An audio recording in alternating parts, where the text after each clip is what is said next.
Hello बच्चों, तो आज हम लोग शुरू करने वाले हैं अंजन। अंजन को कहते हैं स्टीबी नाइट। ठीक है, इतिहास चरक संहिता में इसका वर्णन है, सुश्रुत संहिता में इसका वर्णन मिलता है, रसशास्त्र के समस्त ग्रंथों में इसका वर्णन मिलता है। ठीक है, अंजन का इसकी प्राप्ति स्थान है अल्प मात्रा में हिमालय, जम्मू कश्मीर, राजस्थान और गुजरात में पाया जाता है। अधिक मात्रा में यूएसए, कनाडा वगैरह में इसके लार्ज डिपॉजिट्स पाए जाते हैं। ठीक है, इसके बाद हम इसकी बात करेंगे पर्याय। तो पर्याय में हम लोगों ने कितने प्रकार के अंजन पढ़े थे? 5 प्रकार के अंजन पढ़े थे पिछले क्लास में। ठीक है, फर्स्ट ईयर में सोभिरंजन, स्रोतंजन, नीलांजन, पुष्पांजन, रसांजन। ठीक है, अब इनके पर्यायों के बारे में पढ़ लेंगे। देखो, सोभिरंजन हो गया, सोबीर हो गया, सुवीर हो गया, कृष्णरंजन हो गया और कालांजन हो गया। देखो, ये काला काला होता है सोभिरंजन, तो इसका नाम क्या हो गया? सोबीर था। देखो, एक सोबीर हो गया, सुबीर हो गया, दो तो याद हो जाएंगे। ठीक है, कृष्णांजन और कालांजन याद हो जाएगा। स्रोतवंजन क्या है? स्रोतज, यमुने, यमुन, नीलांजन और कपोतंजन। ठीक है, ये कैसा होता है? नीला होता है। नीलांजन का क्या होता है? वारिशम, शुक्र भूमिज, सुवर्णम, लोह मर्दित। ठीक है, मतलब लोहों को मर्दन करके बनाया जाता होगा। ठीक है, इसके बाद होता है पुष्पांजन। पुष्पांजन को कहते हैं कुष्मांजन, रीतिका और रीतिगर्भ। ठीक है, रसांजन क्वाथ ऑफ वर्बिस सटाइवा, दारू हरिद्रा का क्वाथ जो होता है उससे बनाया जाता है, इसलिए इसका नाम है रसांजन। ठीक है, भेद कितने हैं?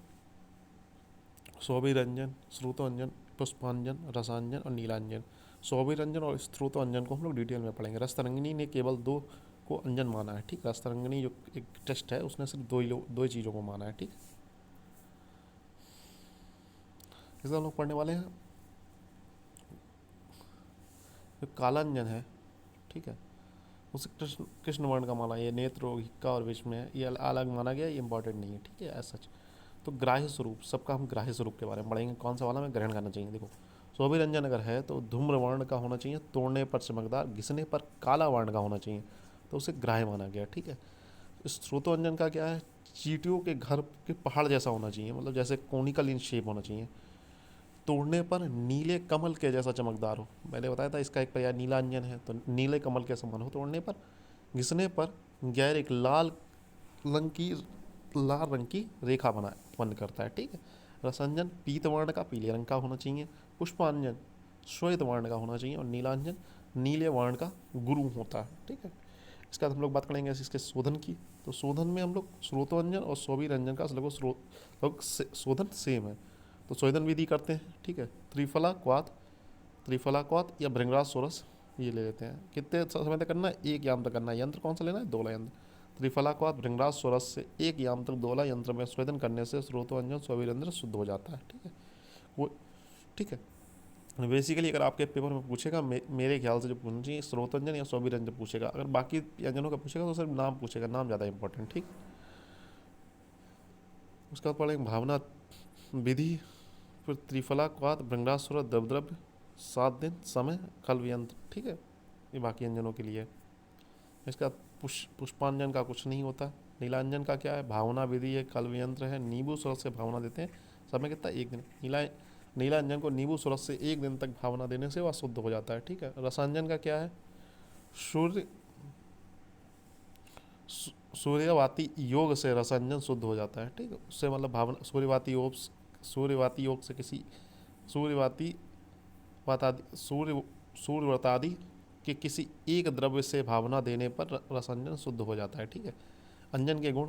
तो सोभिरंजन क्या होता है? शीतवीर्य होता है, ग्राही होता है, स्निग्ध होता है, नेत्रों के लिए हितकारी होता है, हिक्का रोग हर होता है, रक्तपित्त रोग हर होता है, व्रण रोपण करता है, व्रण शोधन करता है, काम मतलब रिपोर्ट एफ्रोडिक प्रॉपर्टी होती है कहीं ना कहीं इसकी। ठीक है, रक्त स्त्राव और विष दोष को हरता है। ठीक है, इसका बाद होता है स्रोतो अंजन। स्रोतो अंजन क्या करता है?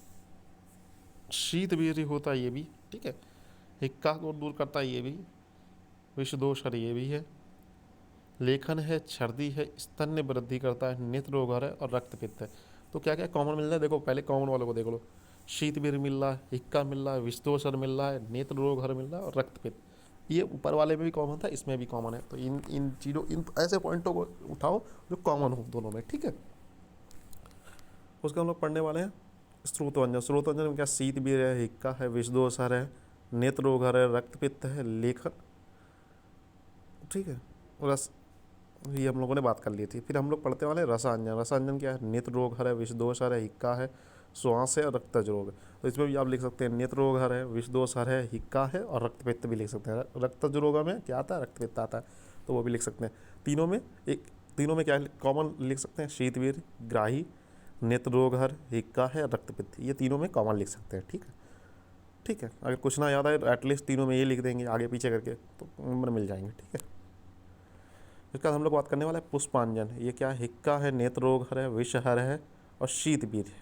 तो काफ़ी चीज़ें मिल गई, खाली इसमें रक्तपित्त छूट गया। ठीक है, इसके बाद हम लोग बात करने वाले हैं नीलांजन की। नीलांजन क्या है? नेत्र रोग हर है, विषदोष हर है, रसायन है भारी और स्निग्ध है। इसमें दो चीज़ें मिल रही हैं, नेत्र रोग हर है, त्रिदोष नाशक है, रसायन है भारी और स्निग्ध है।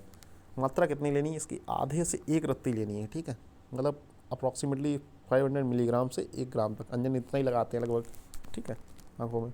तो विशिष्ट योग है सौवीर अंजन का, अंजन तृतीय, सौवीर अंजन चूर्ण और सूर्यांजन। ठीक है, इसके मतलब फॉर्मुलेशन जो बाजार में अवेलेबल है।